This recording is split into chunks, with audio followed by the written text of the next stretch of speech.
Guys, so today we're gonna be doing oil change on Ruby. Then I'm gonna show you guys how I did the LED headlight conversion. So that instead it's not gonna be HIDs anymore, which is a lot better in my opinion, and it looks nicer. It looks a lot more like darker blue. But here we have it.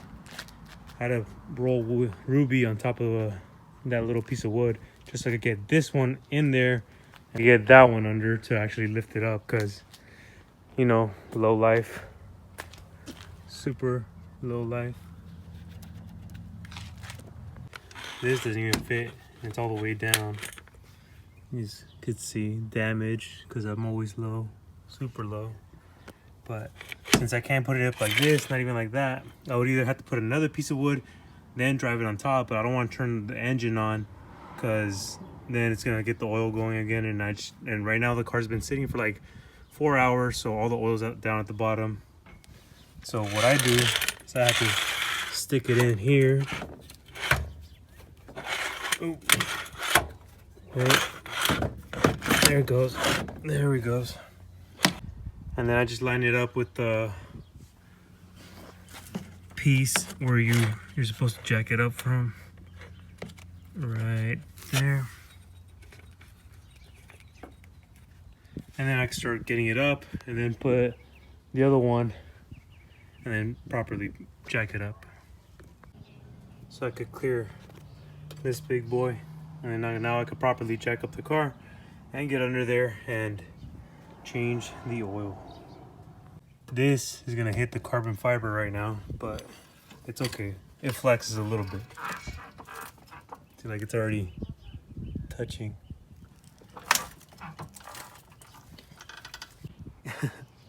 Yep, tipping sideways.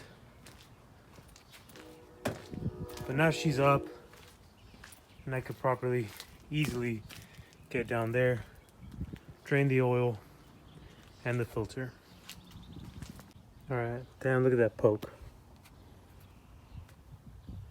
So now I got my tarp set up, and I purposely lifted on that side, on the driver's side, because I know the drain plug is right there.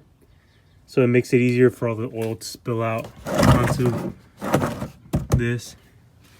So it's right there, and the oil filter is right there.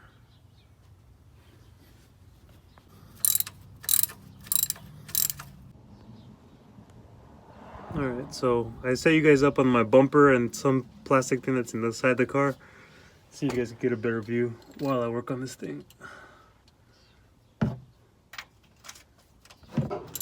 All right, so it's pretty loose. This is the hard part. The one part that I do hate is hopefully not getting dirty when the oil comes out. So it's gonna burst out any second. Okay, so as soon as I remove the bolt, it's gonna come out. Yep. I should have worn gloves too, guys, because now my hand's all. But at least the oil is draining. Don't forget, always clean out the bolt when you're done. So I got this rag right here that I'm cleaning it with. It's always a lot hardest thing to do. I already loosened it up a little bit. It started moving on me. But it's always super tight unless you have the proper tool. If not, then you better hope you have super strong hands and forearm strength. But loosened up now. Just gotta align it because this is still draining. And let's see, there we go. So then just loosen this up. It's gonna drop more oil.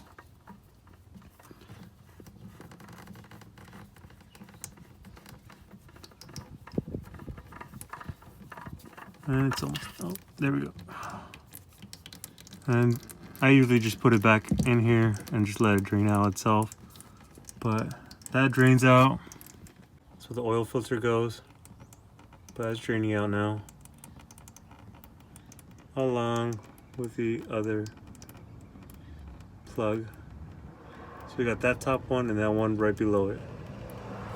So while I'm down here, guys, I'm gonna show you how bad my car scrapes. I'm gonna show you the areas that it hits on. So watch. So first off, we have this bar right here. So you guys could tell it's pretty scraped up from the bottom. So that's pretty scraped up.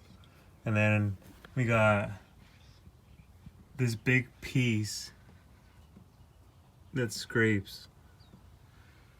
It gets pretty banged up. And then you got the exhaust on the other side, somewhere back there. Let's see if we can focus.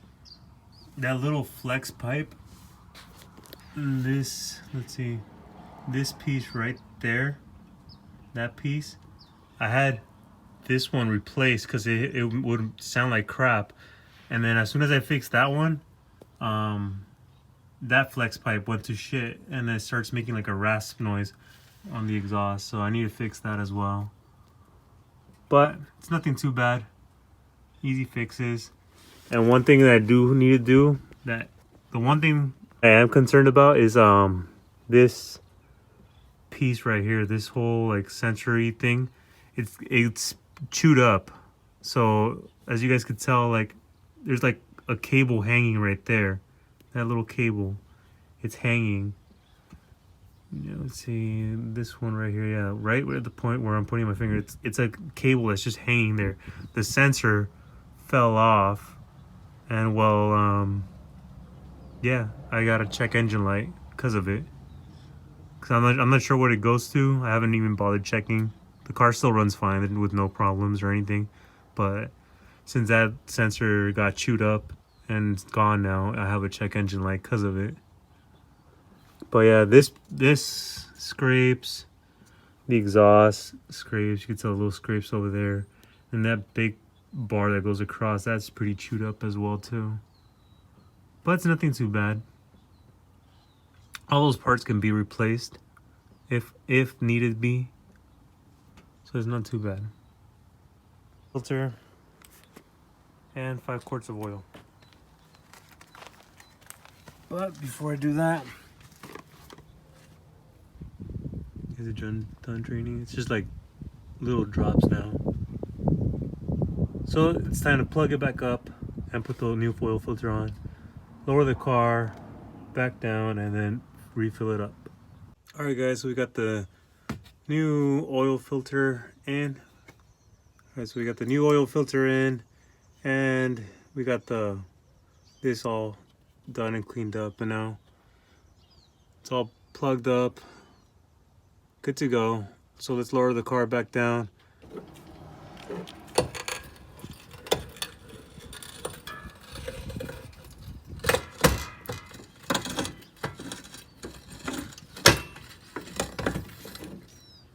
Gotta make sure this one stays aligned where it's supposed to be.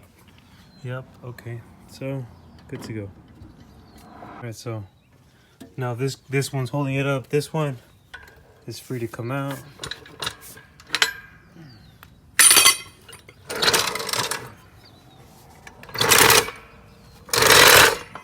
So then I'll just have to lower it from here and then just roll it off. Watch this, guys. Look how low the car gets. Just so you guys have an idea. So that's how mine is. Can't even get a finger in there.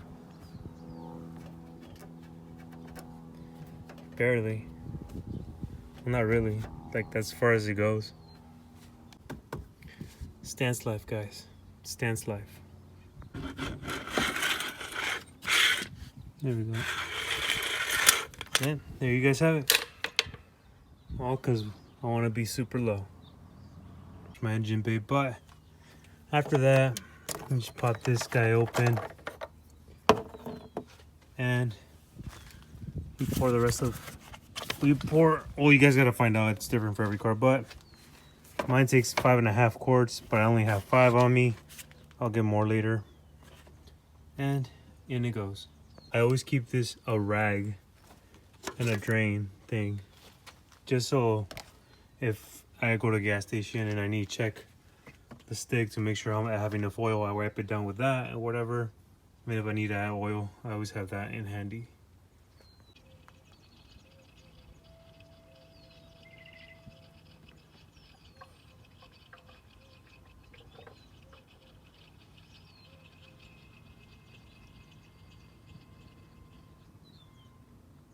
There she has it, all 5 quarts. I usually leave it like that, just to make sure I get every bit out of this. But later today, once I head off to the gym, I will be getting another quart of oil. It should be good to go. Once it's all drained out, I pour all the oil that came out of the car, all the dirty oil, into that thing, and then you just take it to some place where they, you know, they'll recycle it, and then yeah, they'll get rid of it for you. So now that this is done, on the side, and put cap back on, and we good to go.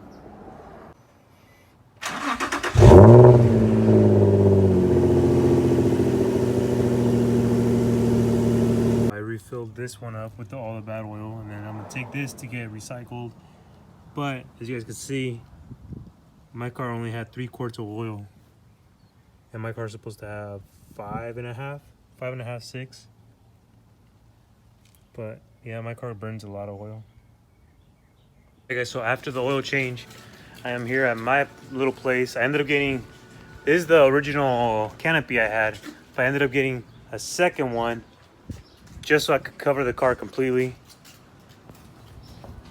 At least like that, the sun will never hit the car. See, she's pretty well covered up. But I loosened up my bumper now, took off the grill, so I could pull out this headlight here, and I could show you guys how I did the LED conversion instead of HID. So I'll show you guys that right now. I just need to finish taking the headlight apart. So it's this bolt up here, you got another one down there, and one right here in the fender, and then there's usually another one right here, but I never put that one on because it's just, I don't know, I find no reason to. It's supposed to be 4 bolts total, but I only put 3. Light out. You guys can see I already have the LED in here, but I still left all the wiring of the HID on this. Since I did it the last time in the parking lot, I never really bothered to remove it because I was just trying to get in there, like put it on there quickly. I didn't want to deal with removing the rest of it, but I'll show you guys right now. For me, I still had my old HID that I used to have, which is this, and these are the LEDs. Okay, so I'll put the HID back on and put the whole headlight back up to how it looks like when you have the HIDs on, and then I'll show you guys how it looks when you do the conversion. So your headlights will look the same, basically same concept, whether you have the OEMs or the aftermarket like I do. So your HIDs are in there, blast, ignore these red things. So it'll look exactly like that with the main plug that goes into that one. It's similar, they're not all the same, but, and this, these are like 2 added pieces that I got from Stereoland. Shout out to them. They just added them on. Usually when you buy them, they just show us the open wire on the bottom. It's easier for it's just like a plug and play thing, instead of having to cut open the wire and then like put electric tape or something like that. So while you're here, like I said, you undo these little things from the bottom and you pop it up like this, which then you should be able to pop it out, and then you get the HID out, get it out of the way. You know, this one doesn't work anymore, so I get a rag so I could put my headlight down. And then down here, you have the blast. You unplug it, or you can leave it plugged in, but I'd rather just unplug it. Hold on, it's kind of hard. Okay, there we go. So you unplug it. So when you get your LEDs, these 2 wires have to go to the 2 wires that go to the blast. So you won't need this anymore. You don't need it at all. So, I mean, you could remove it if you want to. It's just 1, 2, 3 screws. And you could remove it if you want. What you do need is just the 2 cables that go to it. So you just clip them on and they tap the wire for you. So you just use those to plug to the top of these and you're good to go without having to cut wires and use electric tape. So, but if you guys don't have access to these, Then of course try to cut the wire just a bit where you could connect that wire to here, and then wrap it up with electric tape if you have to. But since I have these, I don't have to do that. Also remove all this, but you have to open up the headlight and all that, and I just rather not cut it off or just leave it hanging out. I try to tuck it into the sides, but it doesn't fit, so I just leave it hanging out to the side. Either way, it doesn't work anymore. Once you put the LEDs, you won't even need it. So you won't need this or the blast. So I just left them on there. I don't care. You know, it doesn't bother me. The red wire goes to the green wire and the black with the black. And that's how you end up like this. So then from here, all you have to do is just put it back in there, put the clips back on, install the headlight again, and just make sure it turns on. So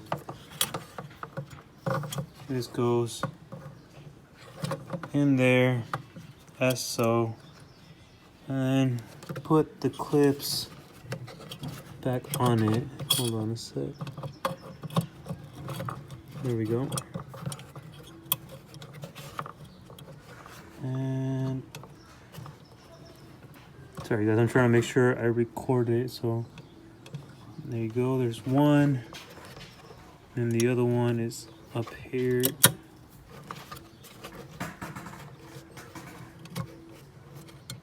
And there we go.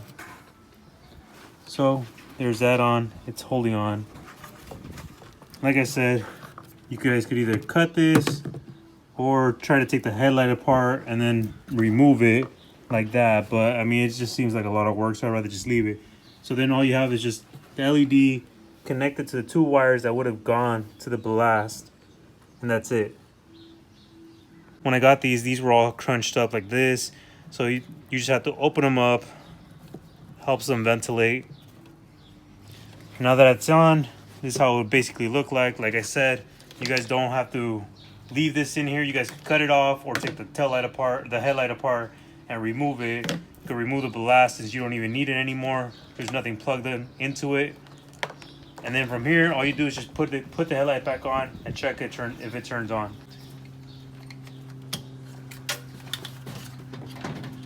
So plug back in. I'm gonna turn the headlight on, see if it turns on. Record this part. There you have it. Turns on right away. And in my opinion, they're a lot brighter than HIDs. And they have like a more darker blue color to it, so they look nicer to me. And yeah, that's how you guys install your LED conversion bulbs instead of HIDs. And they last a lot longer, use up less battery because they're LED, not HIDs. That's all you need.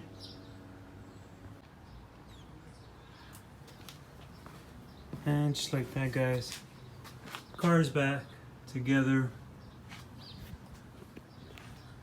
LEDs on both. And when you put your high beams on, it should be brighter. I can't really show you guys right now. Let's see. Well, you can see a slight difference, but yeah. High beams work as well. So I hope you guys enjoyed this week's video. Oil change and LED conversion kit for the G35. It should be fairly, how do you say, common for all the cars. So if you guys ever want to do LED conversions, you know, it should be the exact same process, similar. You know, whatever two wires go to the blast, just tap that wire and connect the LEDs to it, and it should be good to go. If you guys can, get those little clips that clip on, and they tap the wire for you with a plug-in, so it makes it a lot easier instead of having to use tape and using knives to cut open the wire and all that. So it just makes it a lot easier, and it makes it more of a plug-and-play process instead of tapping the wires with cutting it with a knife and then adding electric tape and all that crap. So get those little parts if you have to. Go to your local stereo shop or any shop that sells anything electronic. They should be able to have it. Hope you guys enjoyed this week's video. Don't forget to like, comment, subscribe. Of course, there will be more car videos to come. I think this upcoming week I will be wrapping my friend's G37, and stay tuned for that. This is gonna be probably a 2-3 day process. He already has carbon fiber hood and carbon trunk, so it'll make the process a little bit quicker. I just need to do the bumpers, quarter panels, doors, fenders, and side skirts. So it shouldn't take more than 2-3 days, the most, I think. I hope, but we'll see. Comment below also, what other videos do you guys want to see? Anything. It could be car related, gym related, but comment below. Let me know what you guys want to see. Again, thank you for supporting the channel, guys, and I'll see you guys next week.